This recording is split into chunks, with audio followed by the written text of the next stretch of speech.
그날 제 이름이 조롱처럼 울려 퍼졌습니다. 얘들아, 은주 망했대. 우리가 좀 챙겨줘야지. 강남 한복판 샹들리에가 번쩍이는 고급 레스토랑 VIP룸이었습니다. 학창시절 친구들과의 모임. 20년 만에 만난 자리였죠. 다들 명품 핸드백을 테이블 위에 올려놓고 반짝이는 보석 반지를 자랑하듯 흔들며 웃었습니다. 저는 20만 원짜리 크로스백 하나 들고 그 자리에 앉아 있었습니다. 은주야, 보험 영업 아직도 해? 힘들지? 최수진이었습니다. 고등학교 때 같은 반이었던, 그때도 지금도 저보다 화려한 삶을 사는 여자. 그녀의 손목엔 3천만 원짜리 시계가 차갑게 빛났습니다. 응, 그럭저럭 살아. 너는 요즘 어때? 제가 애써 웃으며 말했습니다. 하지만 그녀의 눈빛이 달라졌습니다. 동정과 우월감이 뒤섞인 그런 눈빛이었죠. 우리 남편 사업 대박 났어. 곧 회사 상장한대. 은주야, 힘들면 언제든 말해. 우리가 도와줄게. 그 순간 테이블 위에 놓인 샴페인 잔이 흔들렸습니다. 누군가 실수로 건드린 거였죠. 와르르, 투명한 액체가 테이블을 적시고 바닥으로 쏟아졌습니다. 어머, 미안. 은주야, 괜찮아? 아무도 진심으로 걱정하지 않았습니다. 오히려 킥킥 웃는 소리만 들렸죠.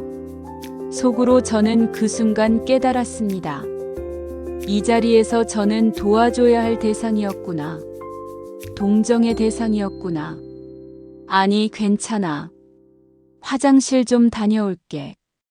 저는 자리에서 일어났습니다. 화장실로 가는 복도, 제 손끝이 떨렸습니다. 거울에 비친 제 얼굴은 창백했죠. 48살 평범한 보험 설계사. 남편은 중소기업 과장. 두 아이 대학 등록금 내느라 허리가 휘고 명품 하나 사본 적 없는 살. 그런데 왜 이렇게 초라하게 느껴져야 할까요? 돈이 없다는 건 참을 수 있었습니다. 하지만 무시당하는 건, 동정받는 건 참을 수 없었습니다. 거울 속 제 눈에서 뭔가가 변했습니다. 굴욕이 분노로, 분노가 다짐으로 바뀌는 순간이었습니다. 절대 다시는 이런 수치를 당하지 않을 거야. 그날 밤 저는 제 인생의 가장 치욕스러운 순간을 맞이했습니다. 하지만 동시에 무언가가 시작되는 밤이기도 했습니다. 그 모임 이후 일주일이 지났습니다. 은주야, 이번 주 토요일 골프 어때? 우리끼리 편하게 치자. 최수진에게서 온 카카오톡 메시지였습니다. 단톡방엔 벌써 다른 친구들의 좋아요가 주르륵 달려 있었죠. 속으로 거절할 수 있었습니다. 하지만 그러면 제가 도망친 거라고 생각할 게 뻔했습니다. 좋아, 갈게. 제가 답장을 보낸 순간 가슴 한쪽이 무거워졌습니다. 토요일 아침 경기도 최고급 골프장 입구. 주차장엔 수입차들이 즐비했습니다. BMW, 벤츠, 심지어 포르쉐까지. 저는 10년 된 아반떼에서 내렸습니다. 트렁크를 열고 골프백을 꺼내는데 옆에서 새하얀 레인지로버가 섰습니다. 은주야, 왔어? 최수진이었습니다. 머리부터 발끝까지 명품으로 치장한 모습. 타이틀리스트 최신형 골프웨어에 샤넬 선글라스, 에르메스 골프화까지. 그녀가 트렁크를 여는데 골프채마다 브랜드 로고가 반짝였습니다. 캘러웨이 최신 라인. 한 세트에 1,000만 원은 좋게 넘을 거였죠. 저는 3년 전 이마트에서 산 운동복 차림이었습니다. 골프채는 남편이 중고로 산 거였고요.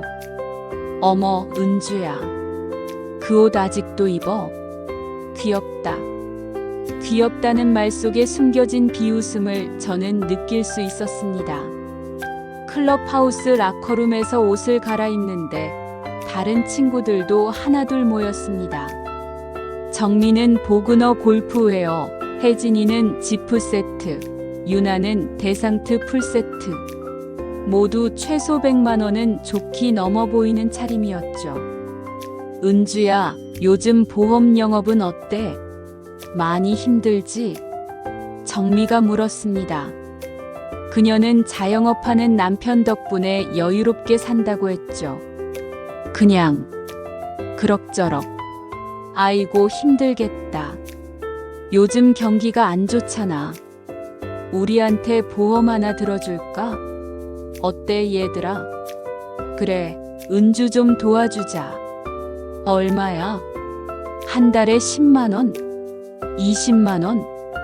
동정 섞인 말투였습니다. 나를 생각해주는 듯한 그 태도가 제 자존심을 긁었죠. 괜찮아, 너희가 필요할 때 연락해. 제 목소리는 떨렸지만 애써 웃었습니다. 1번 홀 티박스. 아침 햇살이 부셔 눈이 부셨습니다. 초록빛 페어웨이가 끝없이 펼쳐져 있었죠. 은주야, 너 먼저 쳐봐. 저는 공을 놓고 어드레스를 잡았습니다. 손에 땀이 났습니다. 스윙을 했는데 슬라이스가 나며 공이 옆숲으로 날아갔습니다. 푸하. 어머, 은주야.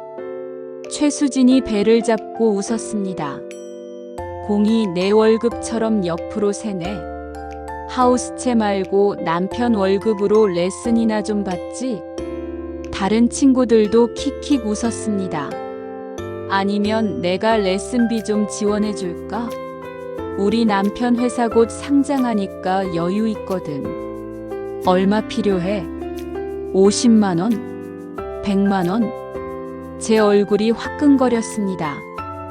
손끝이 떨렸죠. 속으로 이 굴욕의 끝이 어딜까?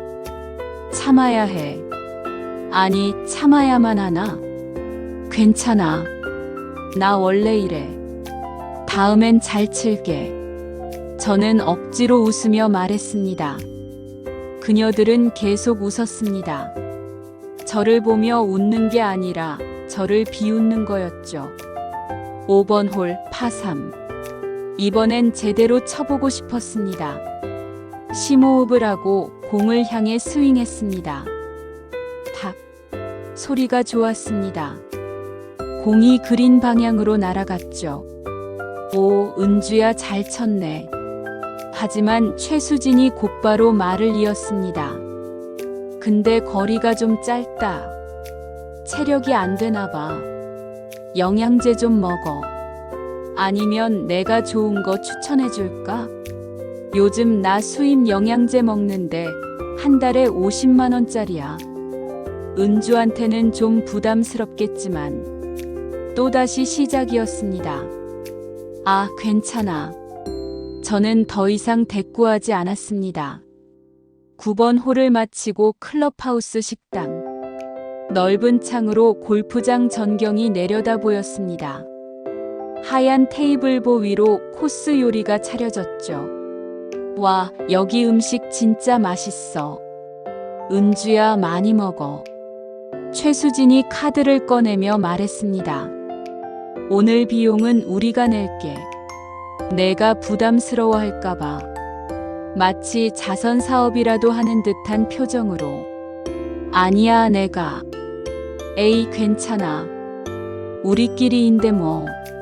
너 요즘 힘들잖아. 골프 장비도 낡았고 차도 오래됐고. 우리가 도와줘야지. 그 순간 제 안에서 뭔가가 무너졌습니다. 동시에 뭔가가 단단해지기 시작했습니다. 속으로 오늘이 마지막이다. 이런 모욕은 오늘로 끝이다.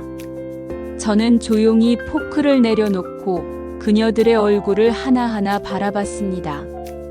웃고 있지만 차갑고 화려하지만 텅 빈 그 얼굴들을. 고마워, 수진아. 잘 먹을게. 제 목소리는 평온했습니다. 하지만 제 눈빛은 더 이상 흔들리지 않았습니다. 그날 저녁 집으로 돌아오는 차 안. 고속도로 가로등 불빛이 창문을 스쳐 지나갔습니다. 저는 핸들을 잡은 채 조용히 생각했습니다.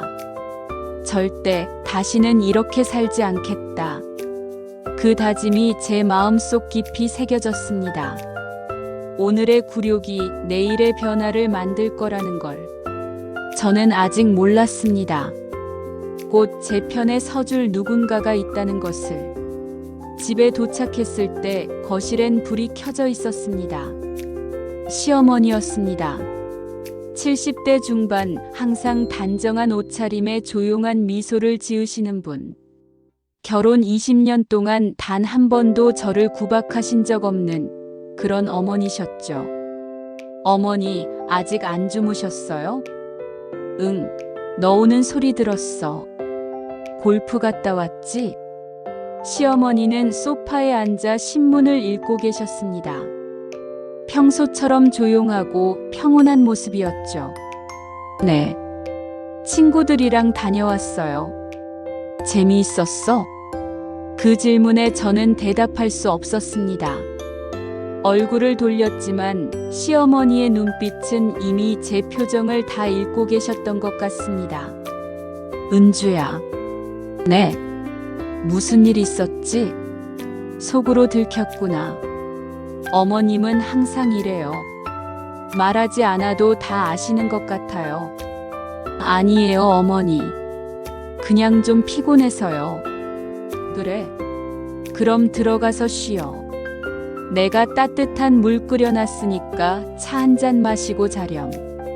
시어머니는 더 이상 묻지 않으셨습니다. 그저 부드럽게 웃으시며 제 손을 한번 토닥여 주셨죠. 저는 방으로 들어갔습니다.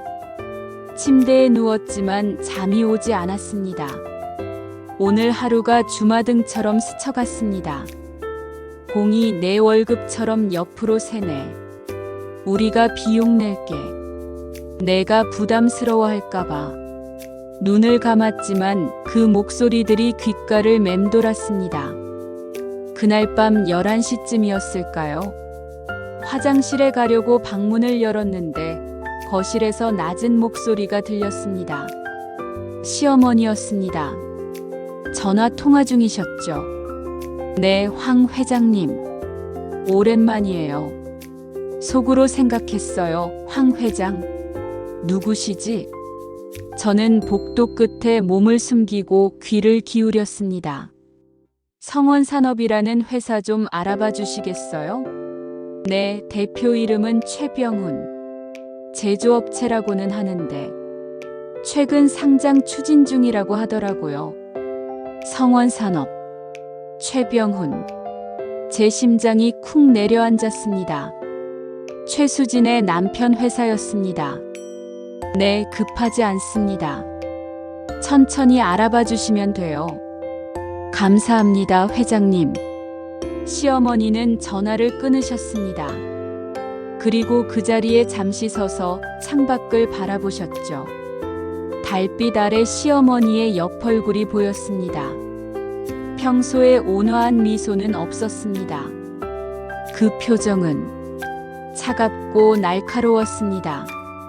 속으로 생각했어요. 어머니가 왜 수진이 남편 회사를 알아보시는 거지? 저는 조용히 방으로 돌아왔습니다. 가슴이 두근거렸습니다. 다음 날 아침 식탁에서 은주야, 어제 잘 잤어? 시어머니는 언제 그러셨냐는 듯 환하게 웃으며 저에게 국을 떠주셨습니다. 네, 어머니. 잘 잤어요. 그래, 다행이다. 오늘 점심엔 내가 좋아하는 갈비찜 해줄게. 어머니, 괜찮으세요? 요즘 많이 피곤해 보이시는데. 나 멀쩡해. 걱정 마. 시어머니는 여전히 평온했습니다. 하지만 제 눈엔 뭔가 달라 보였습니다. 그날 이후 집안엔 알 수 없는 긴장감이 흘렀습니다. 시어머니는 평소보다 더 조용해지셨습니다. 하루에 두세 번 서재에 들어가 문을 닫으시고 전화를 하셨죠. 저는 묻지 않았습니다. 하지만 직감적으로 알 수 있었습니다. 뭔가 큰일이 벌어지고 있다는 걸. 그리고 그것이 저를 위한 일이라는 걸 속으로 생각했어요. 어머님은 대체 어떤 분이신 거예요? 창밖으로 비가 내리기 시작했습니다. 고요한 집안 서재 문틈으로 새어나오는 불빛. 시어머니의 낮은 목소리가 들렸습니다. 네, 자료 확인했습니다. 다음 주 브런치 모임 때 쓸게요. 그 순간 저는 알았습니다. 폭풍전야였다는 것을. 은주야, 오늘 브런치 모임 있지? 나도 같이 가도 될까? 일요일 아침 시어머니가 조용히 물으셨습니다. 저는 숟가락을 든 채 얼어붙었습니다. 네. 어머니가요? 응. 내 친구들 얼굴도 좀 보고 싶고. 안 되겠니? 시어머니의 눈빛은 평온했습니다. 하지만 그 눈 깊은 곳에 무언가 단단한 결의가 서려 있었습니다. 속으로 생각했어요. 그날 밤 준비하신 게 오늘이구나. 괜찮아요, 어머니. 함께 가요. 제 목소리는 떨렸지만 이상하게도 가슴 한쪽이 시원했습니다. 오전 11시 강남 5성급 호텔 브런치 레스토랑. 천장까지 닿을 듯한 통유리 너머로 한강이 펼쳐져 있었습니다. 하얀 테이블보 위로 은빛 식기들이 반짝였죠. 어머, 은주야. 왔어? 누구세요? 최수진이 일어서며 시어머니를 쳐다봤습니다. 그녀의 눈엔 의아함이 가득했죠. 안녕하세요. 은주 시어머니입니다. 오늘딸 친구분들 뵙고 싶어서 따라왔어요. 아, 네. 앉으세요. 분위기가 미묘하게 경직됐습니다. 시어머니는 조용히 자리에 앉으셨습니다. 회색 정장 차림, 단정한 머리, 그리고 손목에 찬 소박한 시계. 화려한 명품으로 치장한 다른 사람들 사이에서 오히려 더 품격 있어 보였습니다. 어머님, 평소에 뭐 하세요? 한 친구가 가벼운 마음으로 물었습니다. 저요? 그냥 집에서 손주들 봐주고 살아요. 아, 그러시구나. 다들 관심을 끄고 다시 자기들끼리 대화를 시작했습니다. 근데 있잖아, 우리 남편 회사 드디어 상장 준비 들어갔어. 최수진이 샴페인 잔을 들어 올리며 자랑스럽게 말했습니다. 성원산업 대표님이잖아. 대단하다, 수진아. 맞아. 곧 주식 대박 나겠네. 다들 부러워하는 눈빛으로 축하했습니다. 그때였습니다. 신용등급 C- 회사가요? 시어머니의 조용한 목소리가 테이블을 가로질렀습니다. 순간 모든 대화가 멈췄습니다. 네. 최수진의 얼굴이 굳었습니다. 성원산업 말씀이시죠? 부채 비율 450%, 유동 비율 60%. 석 달 안에 법정 관리 들어갈 회사가 상장을 한다고요? 시어머니는 핸드백에서 서류 몇 장을 꺼내 테이블 위에 조용히 놓으셨습니다. 이게 뭐예요? 최수진의 목소리가 떨렸습니다. 성원산업 신용평가 보고서입니다. 주거래 은행 3곳에서 여신 한도 축소 통보 받으셨죠. 지난달에. 어떡해. 그리고 작년 4분기 영업이익 마이너스 23억. 자본 잠식률 68%. 회계법인에서 계속기업 가정에 의문을 제기했더군요. 테이블이 얼어붙었습니다. 대체 누구세요? 최수진이 창백한 얼굴로 물었습니다. 시어머니는 조용히 명함 하나를 꺼내셨습니다. 한빛그룹 전무 출신 김영희입니다. 퇴직 전까지 30년간 기업 여신심사 담당이었죠. 저는 지금까지 몰랐습니다. 어머니가 그런 분이셨다는 걸. 그리고 방금 전 제 후배를 통해 확인했습니다. 성원산업 여신심사, 주요 은행 3곳에서 모두 부결됐습니다. 시어머니의 목소리는 여전히 차분했습니다. 하지만 그 차분함이 오히려 더 날카롭게 느껴졌죠. 한 달 안에 자금 조달 못하시면 부도 처리됩니다. 상장은커녕 회생 절차 신청하셔야 할 겁니다.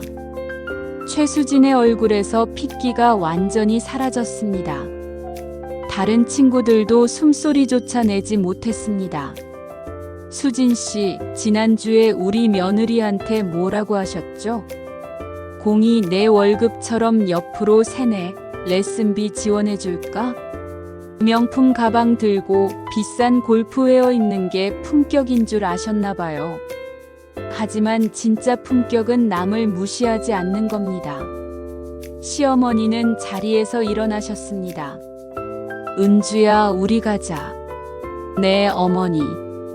저는 시어머니의 손을 잡고 일어섰습니다. 뒤돌아보니 최수진은 고개를 떨군 채 말이 없었습니다.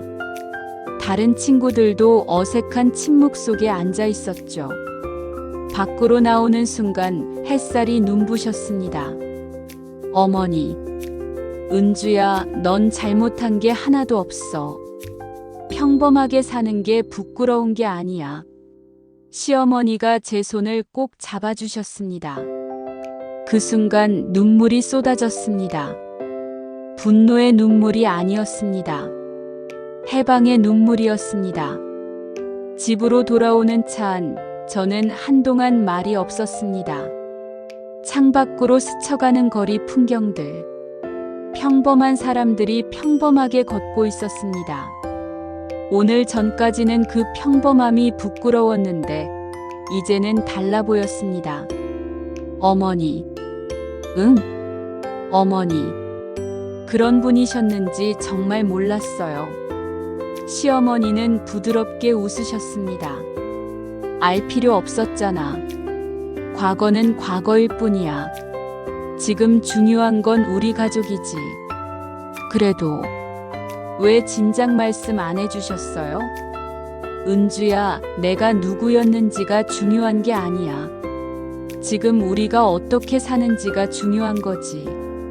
시어머니는 제 손을 잡아주셨습니다. 너는 매일 아침 일찍 일어나서 보험 상담하러 다니잖아. 고객들 만나고 성실하게 일하고. 그게 얼마나 대단한 건데. 하지만 전명품 하나 없고 수입차도 없고.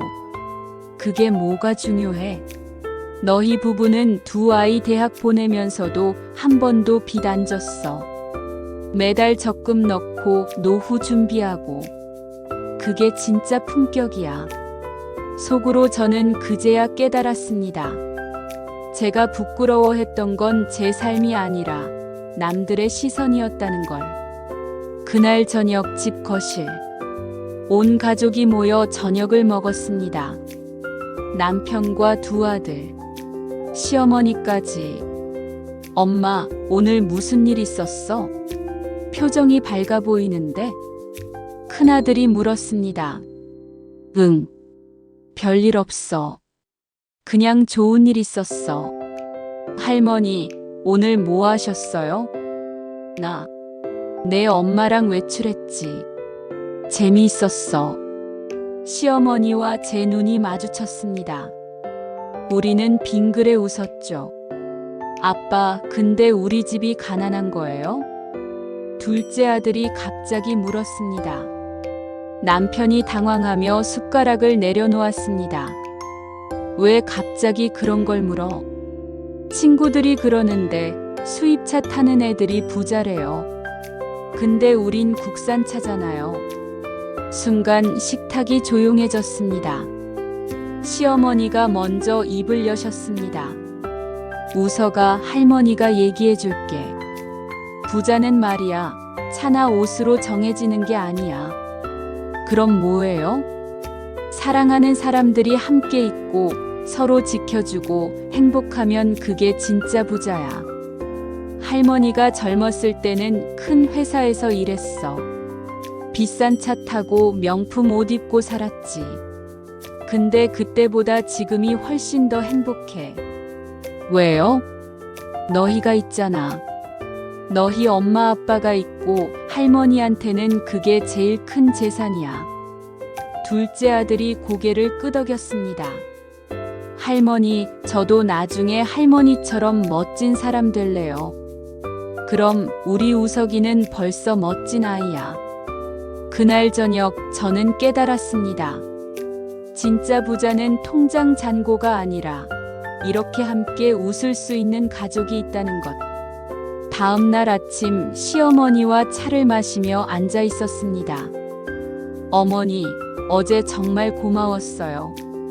뭐가? 나를 지켜주셔서요. 그리고 제가 부끄러워하지 않아도 된다는 걸 알려주셔서요. 시어머니는 제 손을 꼭 잡아주셨습니다. 은주야, 가족은 서로 지켜주는 거야. 그게 진짜 힘이지. 명품 가방 100개보다 내 편에 서줄 사람 한 명이 더 소중한 거야. 네, 어머니.